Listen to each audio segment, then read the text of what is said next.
All right, how's it going, everybody? My name is Thomas. I'm a full-time yoga teacher, 200-hour ERYT.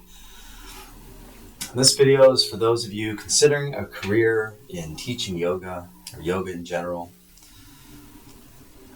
First and foremost, there's a couple things you have to think about: lifestyle, schedule, and unfortunately, money.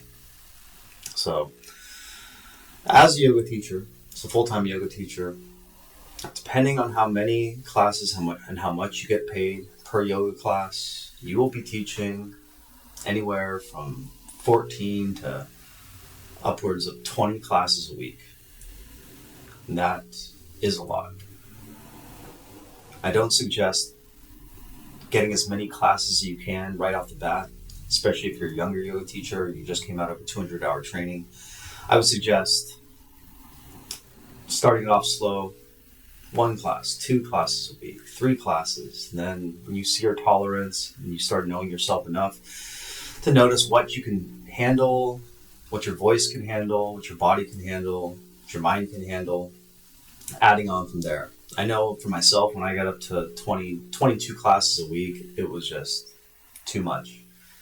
I couldn't sustain it. I couldn't be present for each and every class. It's all started just blending together for me. So I tapered it down to about 15 classes or so, and then 15 classes that were actually my classes, that I was on the schedule. My name was always, it was a regular every week, weekly occurring class. And then as needed, I pick up a substitution here and there. So as a yoga teacher, I don't just teach yoga, although I teach all forms of yoga, or as many as there are out there. I teach yin, restorative, slow flow, hatha, flow, power, 26 and 2. And mind you, a lot of these are in a hot room. So, and maybe if you're not doing the classes, if you're not demoing stuff, you're not in a hot room, maybe you have a tolerance for more classes. But I would say most of my schedule is made up of yoga classes.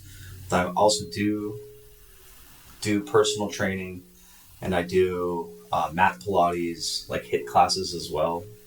While that is not necessarily my greatest passion, that's not why I got into this. It does help supplement my schedule. It makes it easier to fill out my schedule or pick up substitutions when they're necessary. And it definitely breaks up the day, where it's like if I'm teaching 2 power classes in a 26 and 2, it's nice to have like a Pilates or HIIT or personal training client in between, where it's not as monotonous, or it keeps things a little more interesting and spicy throughout the day. So while the majority of classes I do teach are yoga, like at least once a day I'll teach like a Pilates or personal training or HIIT class, and it definitely makes it a little easier to teach the yoga classes. And the Pilates and things like that are not generally as hard to teach. A little easier, a little more straight to the point workouts. And I'll explain in another video, but it also definitely helps out your yoga speaking, assertive, higher energy voice. So as far as lifestyle is concerned, there's a big break in the day where there's no classes. So usually from 1 o'clock to about 4:30 o'clock, no yoga studio is open at that time. It's like a big break in the day. So there's classes from usually like 6 o'clock to 12 o'clock, and then from 4 o'clock, maybe upwards till 7:30.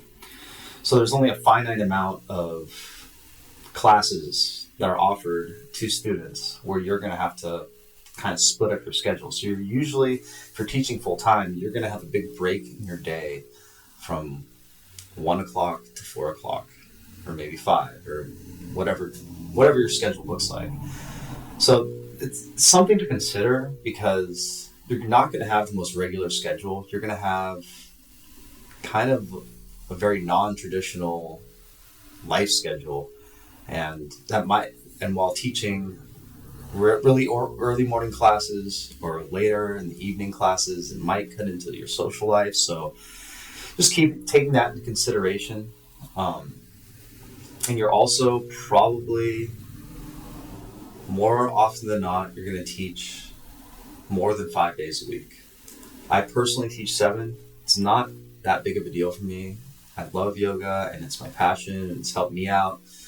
And I'm very grateful to do what I do, but it's like Friday, Saturday nights, like you can't really go out until like 2 a.m, and because you got to wake up in the morning and teach the next day.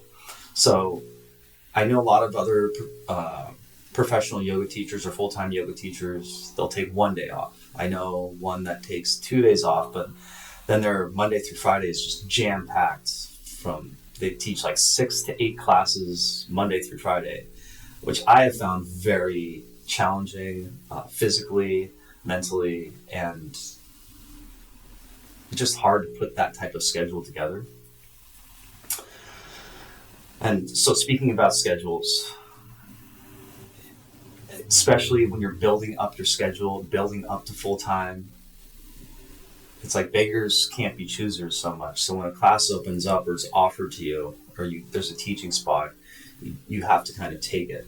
So what I did was I filled out my schedule completely so I could make a living doing it.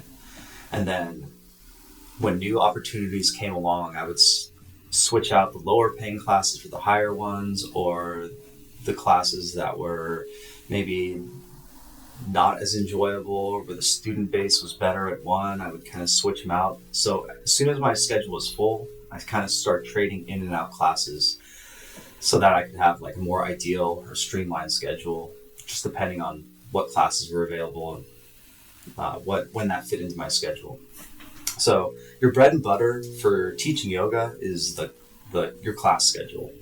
So working at however many studios, and then I supplement a lot of that by teaching corporate classes, doing retreats, doing teacher trainings. That's my big kind of cash cow. It's a big lump sum, like once a year. That definitely helps things move along, because teaching yoga, you're not going to get paid an astronomical amount. You can make a living, but it's not going to be the most comfortable living monetarily. So doing other things to supplement your income, whether that be within the field of fitness or yoga or gym culture or studio culture or something else, will almost always come into play. So there's a schedule, lifestyle that really needs to be taken into consideration, and starting it off slow, not going in it, not just throwing everything into it all at once. And then you can kind of see if it actually is for you, or how many classes is too much. People are like, "Oh, Thomas, how many classes do you teach?" "Oh, I'm teaching like 16 this week." They're like, "Oh my gosh, that's so much." It's like, I do realize that it's probably an exception. It's probably a lot for some people, but if the passion is there, if you know yourself enough to be physically able to do it, and you're mentally aware enough and present enough to be able to do it, then there's no reason why you shouldn't be able to do it. I also just suggest not teaching all of your classes at one studio. Trying to spread out your schedule through as many studios as you can. So maybe 2 classes a week at this studio, 3 classes a week at this one. Maybe then you have a main studio where you teach 4 classes.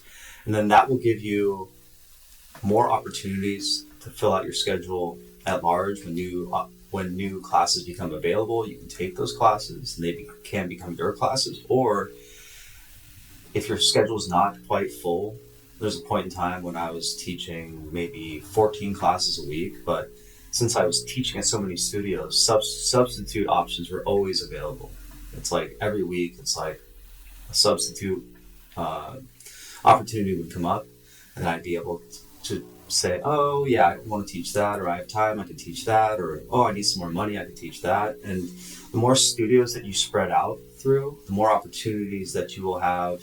Well, one, to get in front of other people, get your name known, your class known, and then also it'll give you more opportunity for financial gain to be able to pick up substitute classes. And especially as a young teacher, most of the times you're going to probably just send your resume out or talk to someone and just get on the substitute list, and then picking up subs. And then once you get your name out from that point, then maybe when the class opens up or a teacher leaves, then you can take over their class, and then you won't be an unknown quantity. And usually studios, that's kind of how the format in which they work. So just the main things to consider: lifestyle, schedule. Is this going to work for you? Are you able physically and mentally, emotionally to actually teach as many classes a week? And how diverse of a teaching style can you do? All these will eventually benefit you in the long run for teaching full-time and making a career of it, or making a go of it. So, all right. That's all I've got for today. I'll talk to you guys later. Good luck out there. If you have any questions or comments, reach me any way you can. All right. Bye.